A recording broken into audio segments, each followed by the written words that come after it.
Okay, hey everybody.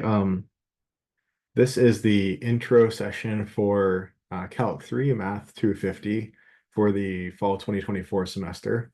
Um, I don't think anybody is in the meeting right now, so I'm just kind of starting the recording and going through, but if anybody pops into the meeting, they can feel free to ask questions, or you can always watch the video later on and email me with any questions you have, or stop in office hours with any questions. So the main landing page for our course, I hope you've all found it by now, is Blackboard up here at courses.ccac.edu. You can go and log in with your same username and password you would use for your email or anything else. Then you can just click on our course down here, and you see that our home page comes up. Over here on the left, there's a little bar that you can click on that expands the navigation pane. If your window isn't wide enough, I'll widen my window a little bit because otherwise it tends to keep running away. And this is what oops, let me turn the edit mode off. This is what we have available right now. So quite a bit of information on here. I posted an announcement the first day, the week one announcement that had a bit of information and kind of some instructions to get started. And then I just today posted another announcement with a little bit more information on it, some other prompts that things that you might want to check out. So I'm just going to kind of quickly go through the Blackboard page, kind of show you what's on here and talk a little bit about WebAssign. And that's pretty much the goal for today, just to give you an introduction to the administrative side of the course, where things are located, how things work, and so on. So in the supplemental resources tab, you see that there's my YouTube playlist for my summer Calc 3 Zoom section. It was a hybrid, so there's kind of a uh, some lectures in there and some supplemental lectures, so they're kind of blended together. But it goes pretty much through the course in the same order and roughly the same pace that we'll be going uh, in this section. There's also some general calc resources here from a couple of reputable sites. Also, a document with WebAssign shortcut keys. Entering information into WebAssign can be a little bit of a chore sometimes, and sometimes this is a helpful reference for things like just, instead of having to go to the calc pad and click on a couple buttons and get square root every time, you can just type SQRT. Or like for an exponent, you can just use the caret symbol. So there are some things like that that are super helpful. That just make it a lot quicker and easier to enter information into WebAssign. And I also posted a list of class meeting notes for my summer session. And these are just the notes that I go through in the lectures. So that way, if you want to download them and print them off or something, they're there for you to make it easier for you to take notes. I also just made available recently a discussion board. I think a few folks were actually able to get in and post discussions when I thought I had it closed off, but apparently something was a little bit wonky there. But in the announcement today, I kind of mentioned the discussion board. So if you want to join in, kind of say a little bit about your background, look at other students, see if you have, folks who are studying the same things as you that you might want to network with, definitely feel free to do that. There's the useful websites tab with some CCAC resources, my YouTube playlist, and some other third-party resources as well. So I think all pretty straightforward stuff so far.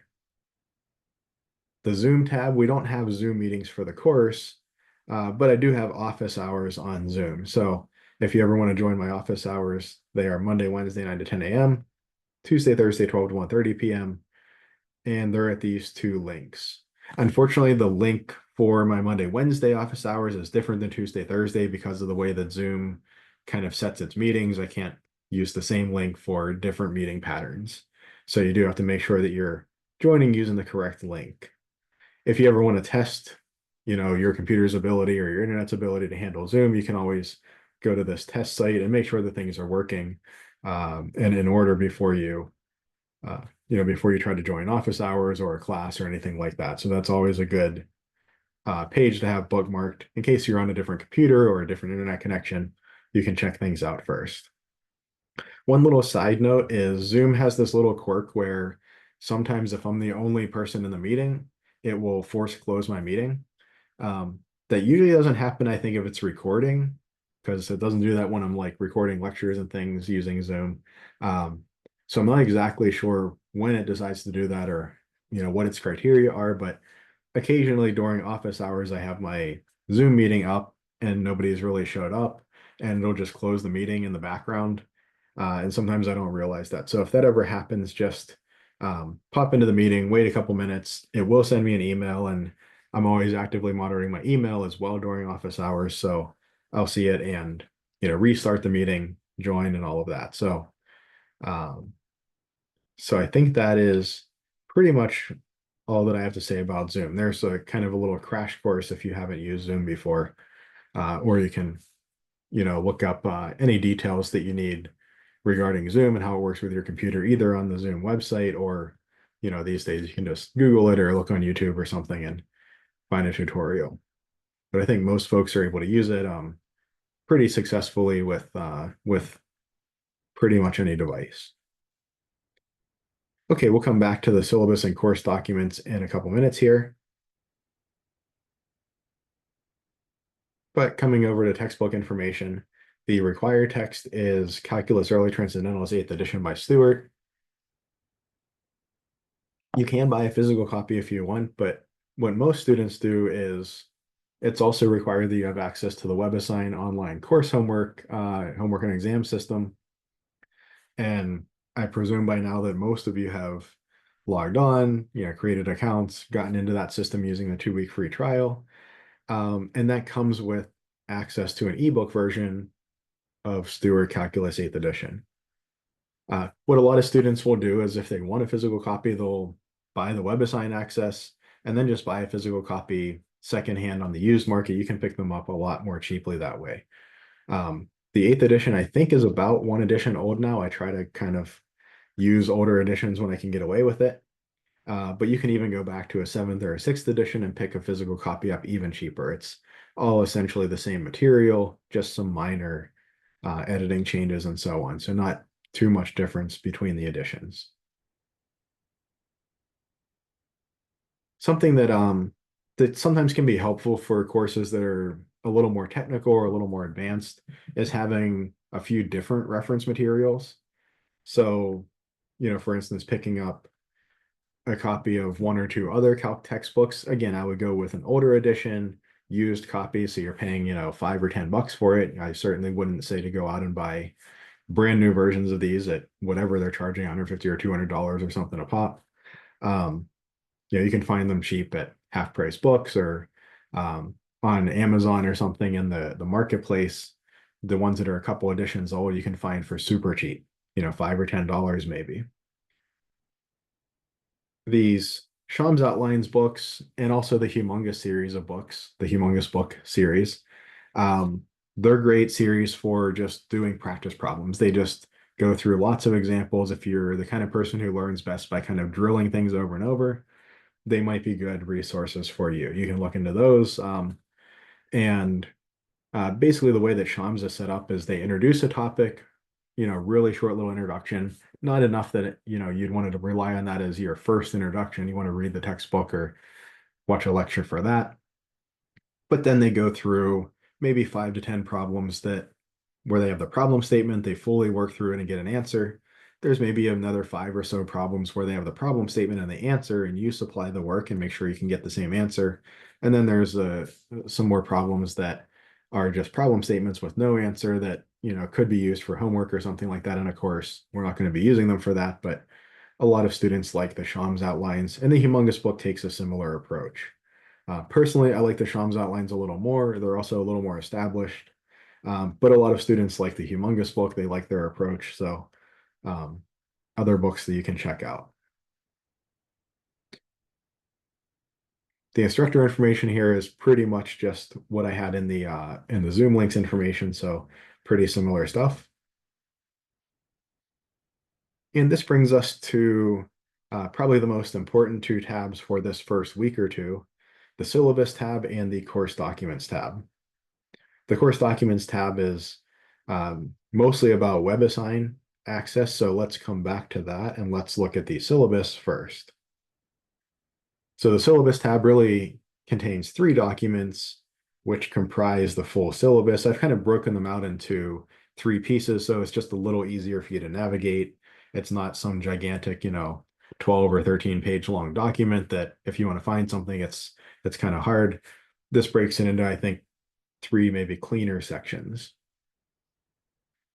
The first is kind of the syllabus proper, what you would expect to see in a syllabus. There's some boilerplate up here. Some information about our section,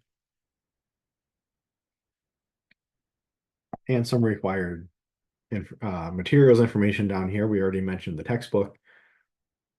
Some optional references. When we get to the end of the course, near the end of the course, we'll be talking about vector calculus. And if you want a couple of books or one of these 2 books or both, they cover vector calculus specifically.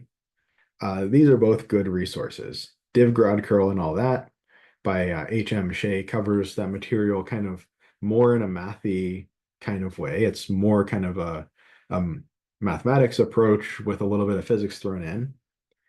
And if you want kind of the opposite, a more physics approach with the necessary math thrown in to really see how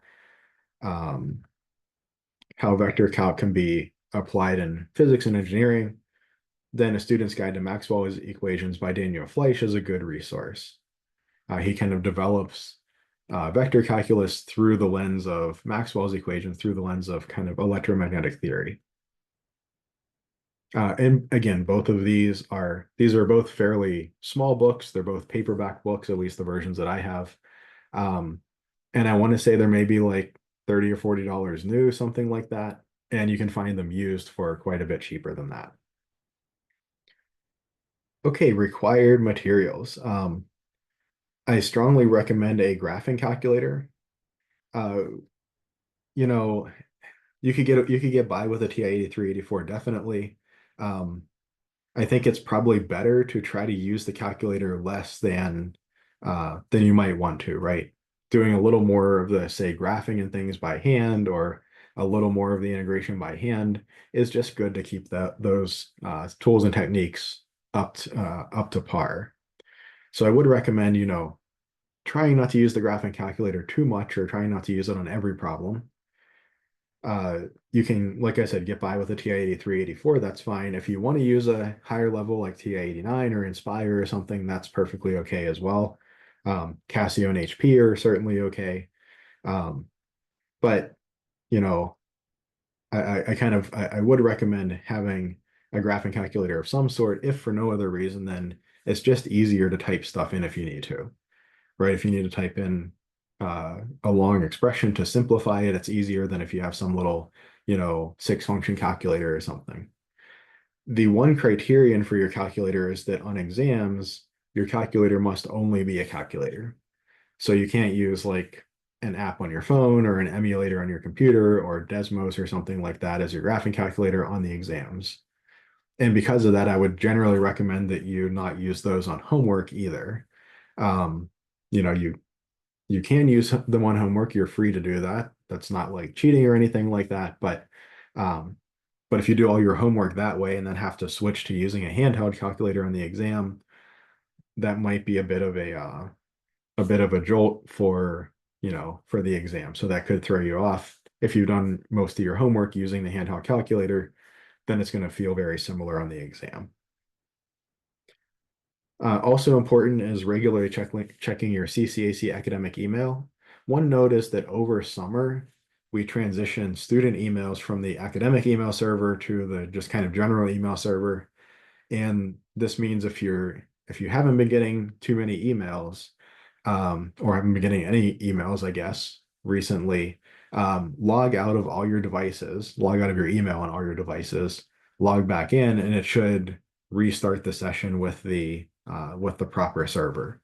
So make sure that you got, say, the first announcement that I sent out on Tuesday, that you got the announcement that I sent out today on Thursday.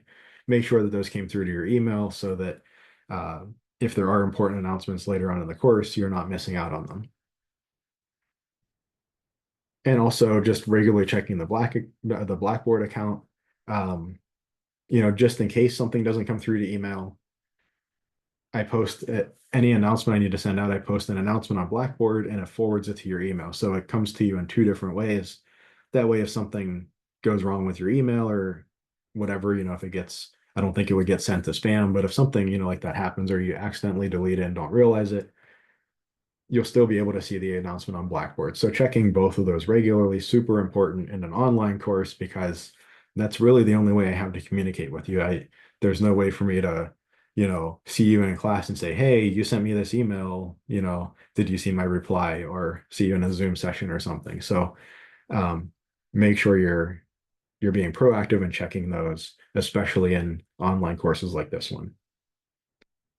Also required is access to WebAssign. Like I said, we'll talk about that in a couple minutes here. And of course, access to computer with external webcam, reliable internet, the ability to video conference, and so on.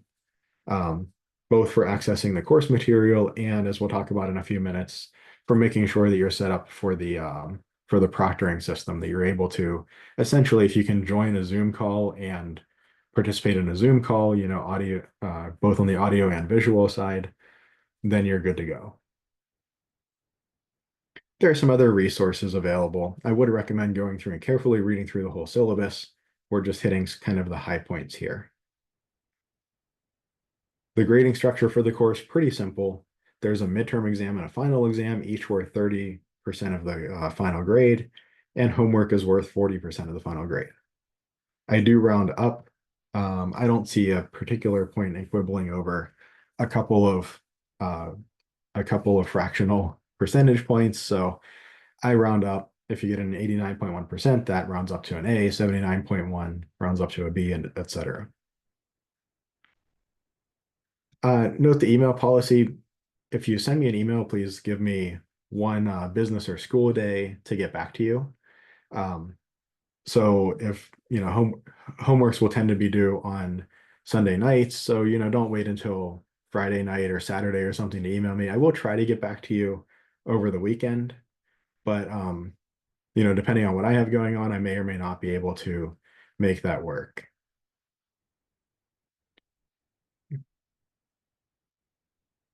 Academic misconduct. I think it kind of goes without saying, don't cheat in the course. That's, aside from being an ethical issue, it's also just an administrative issue, can cause lots of problems.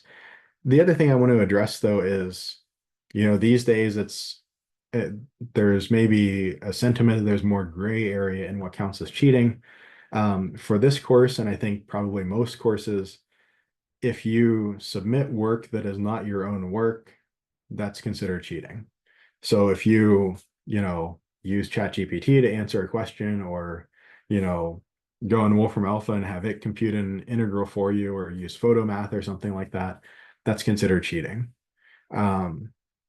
I realized that on homeworks, you could probably get away with that. You probably could do that on homeworks and not get caught. There's not really a way to police that. However, if you're cheating on the homeworks, the exams will be proctored. You're not going to be able to use those resources on the exams, and the exams are worth a significant amount of the course grade. So if you cheat on the homework, even if you, only cheat on a couple problems per section on the homework, the hard ones, well, when you get on to one of the exams and you get stuck on a problem, you won't have the practice of fighting through a difficult problem or, trying one solution that didn't work, reversing and trying another solution. You won't have that experience in the homework, and you're unlikely to develop that, in an instant during the exam. So the problems that you might be most inclined to cheat on the homework are the ones where you're learning the most and developing the most skills that will transfer over to the exam. So I would recommend strongly, treat all the homework as if it was an exam, as if it was being proctored. because the exams will be proctored and you want to, kind of practice how you want to play, so to speak. Okay, few notes about this being an online course. I've already mentioned some of this already. That you need to join WebAssign and so on. There will be 2 exams, a midterm and a final exam. These will be proctored through ProctorU. This is our new service. We were with Examity for the past few years, and we're switching to ProctorU this year. But it's an automated service. It's very similar to Examity. So if you've done Examity's automated proctoring before, it's pretty similar to that. There is a requirement that you take the exams on WebAssign. Of course, with this being an online course, we're using that online ancillary WebAssign for really the clearinghouse for all graded material for the exams and for the homeworks. Very importantly, because the exams are so high value and because they'll be available for a week, there's a complete flexibility in when to schedule the time to take it because of the automated proctoring service. So rather than me giving you a couple times that I'll have a Zoom meeting open or something, which is what some folks do, that gives you a pretty significant restriction on when you can take the exam. That's not how this works. You can take it anytime during that roughly 1 week that the exam will be available. Because of all that flexibility, there are no exam extensions. So if you miss an exam, it's a 0 for that exam, and pretty much means that you're going to have to repeat the course. So definitely do not wait until the last minute to take the exam or to plan to take the exam. If an exam is available from, say Monday through Sunday, I would recommend waiting, or planning to wait no later than Thursday before taking the exam. If you plan to take it on Thursday, something goes wrong, you've got, a full business day to work out a solution to get in touch with me, talk to the WebAssign folks, maybe find an alternative, solution going to CCAC campus or something, using a computer there, something like that. If it's Sunday at 7 p.m. and the exam is due, Sunday at 11:59 p.m., like the midterm exam, there's not going to be a lot of options available to you Sunday night where you'll be able to work out a solution. The final exam will be due on a Friday. It'll be open Friday to Friday. Same thing. I would recommend planning to take the final exam no later than maybe Tuesday or so of finals week. So that way, if something does go wrong, you've got a couple-day buffer where we can get anything worked out before that due date is passed. Note that so there's no extensions on exam due dates, but I do allow extensions on homework due dates. You get a maximum of 3 extensions. Oops, up here, yeah, maximum of 3 extensions for the course, and extensions are granted for 1 week from the original due date. So if you miss a homework, if you don't quite complete it, shoot me an email, just say, hey, can I get an extension? And I'll extend all of that most recent homework that was due by 1 week. If you come to me 2 or 3 weeks after it's due and say, can I get an extension? Well, at that point, it's going to be too late. The extensions are only good for 1 week from the original due date. As I mentioned already, unless arrangements are made in advance, you're required to take the exams when they're scheduled. If you miss an exam, it's a 0 for that exam. So make sure that you don't miss exams. Make sure that you're aware of the exam dates, which we'll go through in a second here, and that you don't wait until the last minute to start the exam.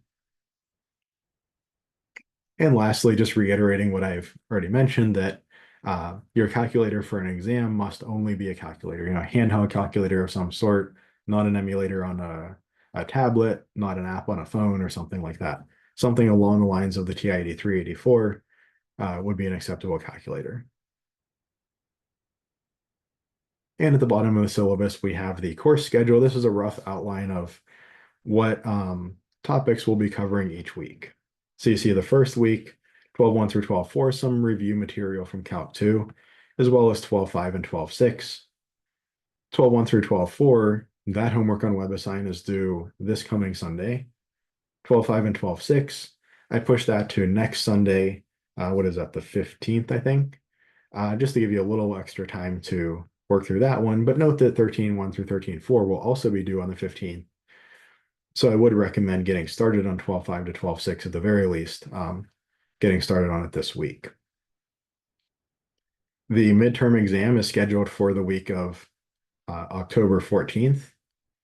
So it'll be available from 9 a.m. on Monday, 10/14 through 11:59 p.m. on Sunday, 10/20.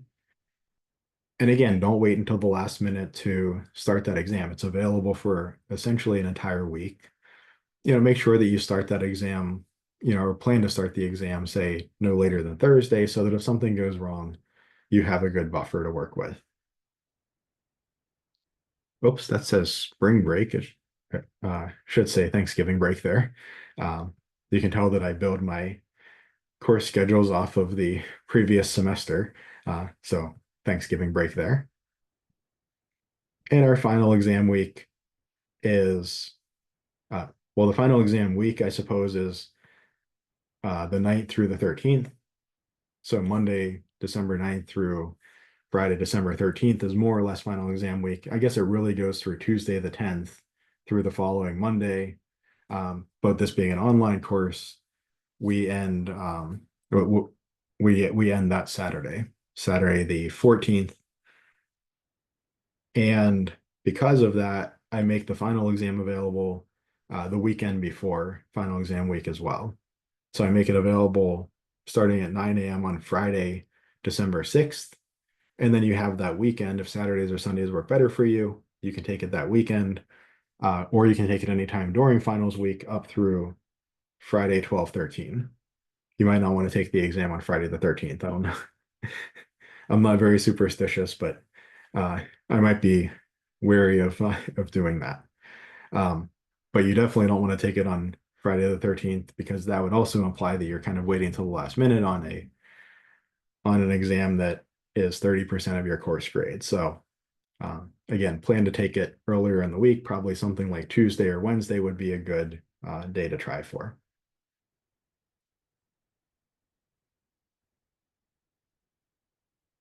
Okay, so we've run through the syllabus. Again, make sure that you read carefully through the syllabus, understand all of the policies and so on.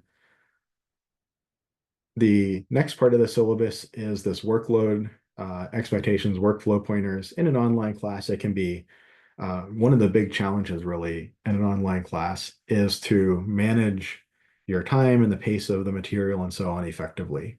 I mean, it is somewhat paced by the course schedule and by the homework due dates, but as far as like, what do you actually do each calendar day, that can be more difficult to work out in an online course. So the lecture videos could help with that a little bit, but you have to be a little more proactive in planning out each week. And this just gives you a rundown of what that might look like for a typical week. And also for our kind of accrediting people, they like to see that things like this, workload expectations, kind of noting how many hours per week you should probably expect to spend in a course like this. So I would recommend going through here, and especially if you've never taken an online course, definitely go through here and take these suggestions to heart. If you have taken an online course before, you'll have an idea what works for you and what doesn't. And then some boilerplate, just things like our, disability statements, our Title IX statements, all of that kind of stuff I kind of dumped over here. So if you have any questions about any of this stuff, this has all of the contact information for the CCAC folks that deal with all this stuff. All good things to kind of to read through, but this is the stuff that's going to basically be the same from course to course, from syllabus to syllabus, no matter what. So I just put that in kind of a third link here. So this way you can kind of find things a little more easily. Okay, jumping over to the course documents folder, we have the WebAssign registration instructions. It's pretty straightforward to use. You basically go to webassign.net, click I want to enter a class key, enter this class key, and then it basically directs you on from there. You can either create an account, log into an account, and then you can either pay for access using a credit card. That's kind of the model that the publishers have all gone to these days, is you basically pay for access to the ancillary, say WebAssign, and you get the textbook for free. It used to be the other way around. You would pay for the textbook and it would come with a little, CD or something inside. You get the ancillary for free. Just in the kind of modern digital world, it's a little easier to do it the other way. So you can either pay WebAssign slash Cengage. Cengage is the publishing company that owns WebAssign. So you can either pay them directly with a credit card, or you can go through the bookstore and you can buy the code through the bookstore and then buy an access code through the bookstore, enter that into the WebAssign system and get access that way. So whichever way works better for you is fine.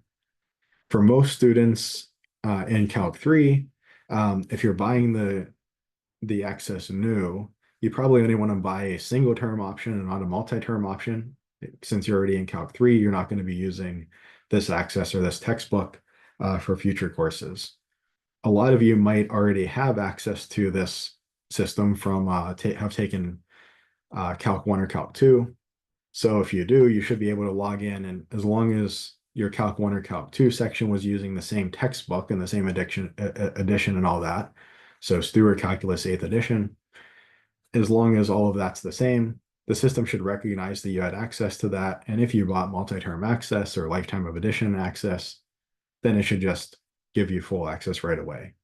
If you do have any questions about any of this, let me know and I can look into it, or I can put you in touch with our book reps and our tech folks, the contacts that I have at WebAssign, and they're super helpful with any of these kind of issues. Sometimes people's access doesn't transfer over super great from one semester to the next, and they can usually work out what's going on. So these are kind of the standard registration instructions. Every once in a while, a student has trouble with that, so I've also made some alternative WebAssign instructions here that you can try if the standard ones don't seem to be working for you. Just note that the class key is this big thing in red up here, this whole ccac.cc.pa space 1119 space 1393. So you will need that to get into our section on WebAssign. And if you ask me for it, I'll probably direct you here because I have 5 different sections. They all have different class keys and codes and so on. So when I make these documents, I'm careful to make sure that the class keys are all correct on the documents. And then like once I've gone and made sure those are all correct, I kind of rely on that. So if you email me asking for the class key, I'll just direct you to Blackboard in this document. And then just a little note here on if you buy an access code through the bookstore, just a little note on how that whole process works. And the bookstore should tell you that as well, but just in case you lose that piece of paper they give you or whatever, that's another place you can find it. All right, so looking at WebAssign, remember there's a 2-week free trial, so if you're still working out financial aid or whatever, no big deal. Just log in, start doing the homework, start participating in the course, and work out any of that logistical stuff on the back end, but you can get right in and start working. So when you log into WebAssign, it should look more or less like this. And you see there's the My Assignments pane up here. That's one of the most important parts of this site. There's also access to the textbook. You can click on this and then it'll open up the ebook.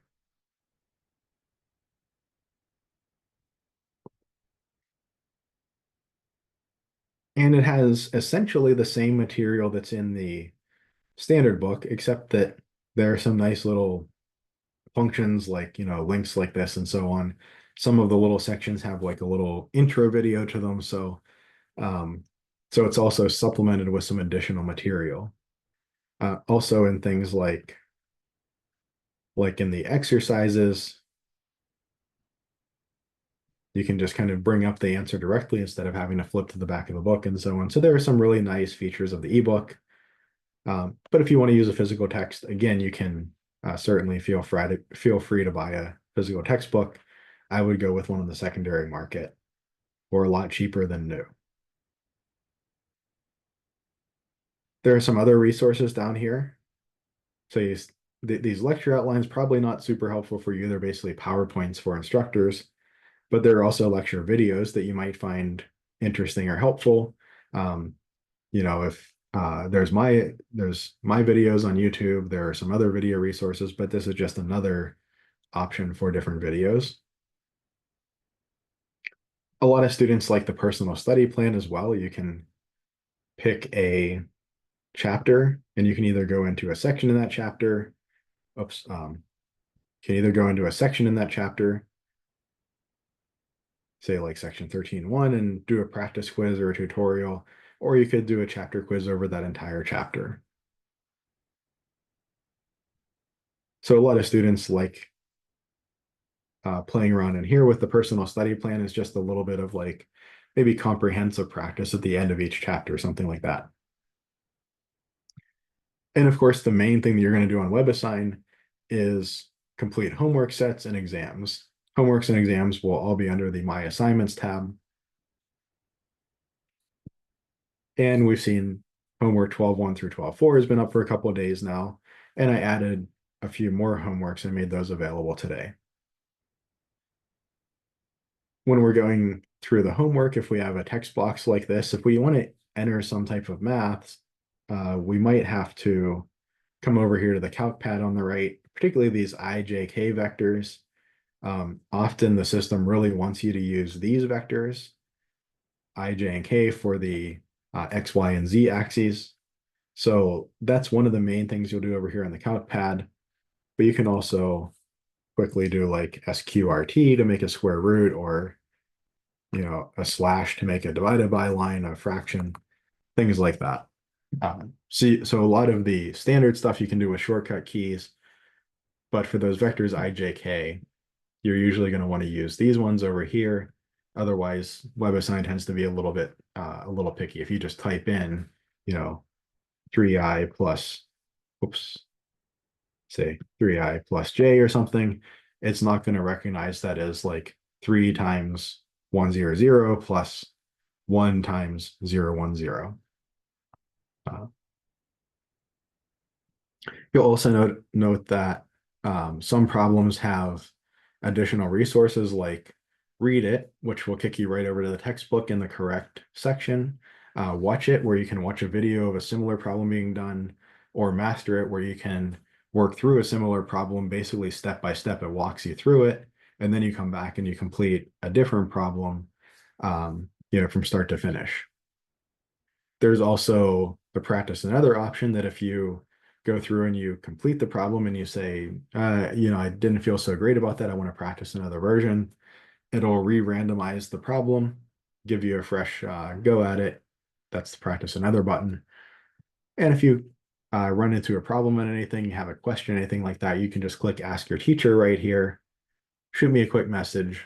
It comes to my WebAssign inbox, but it's also forwarded to my email, so I know that your message is in there, and then I can bring it up. I can see exactly the problem you're looking at. If you give me a little bit of information on the question you have or the difficulty you're having, then I can get back to you super quickly that way. One of the big benefits of these online homework systems, as opposed to say paper and pen type of homework, is the turnaround time. So how quickly you get feedback when you answer a question incorrectly. One of the great things about these is you get immediate feedback. So if I submit my answer here, I see immediately that I got that incorrect. In paper and pencil homework, if I assigned you, 10 problems out of a physical textbook, you would do 10 similar problems. If you misunderstood something fundamentally, then you would practice that material 10 times the wrong way.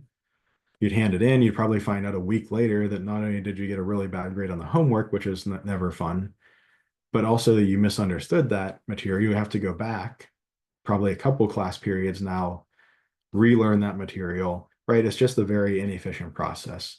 But being able to enter your answer before you complete the next, say, 9 questions or whatever on a similar topic, you enter your answer, you do one problem, you enter your answer, you see immediately that it's wrong. You go back and you check. Of course, it might have just been a a little calculation error or something, or dropping a negative, or it might be something more fundamental. If it's more fundamental, more foundational, you can figure that out, get that corrected, get the first problem correct, and then practice doing the other, say, 9 problems the right way. So it's a much more efficient way to do homework and to use homework to learn the material. So the homework will indicate to you immediately that, there's some disconnect. You can look into that, research it, figure out where that disconnect is, ask me about it, ask a tutor, whatever it may be, and then get that remedied before going and completing the rest of the homework in that on that topic. Okay, so I think that is all that I have to say on this material. So as always, if you have any questions, feel free to reach out to me either by email or pop into office hours. Yeah, and looking forward to a great semester. So I will keep in touch with you throughout the semester. Let me know if you have any questions. Otherwise, have a good one.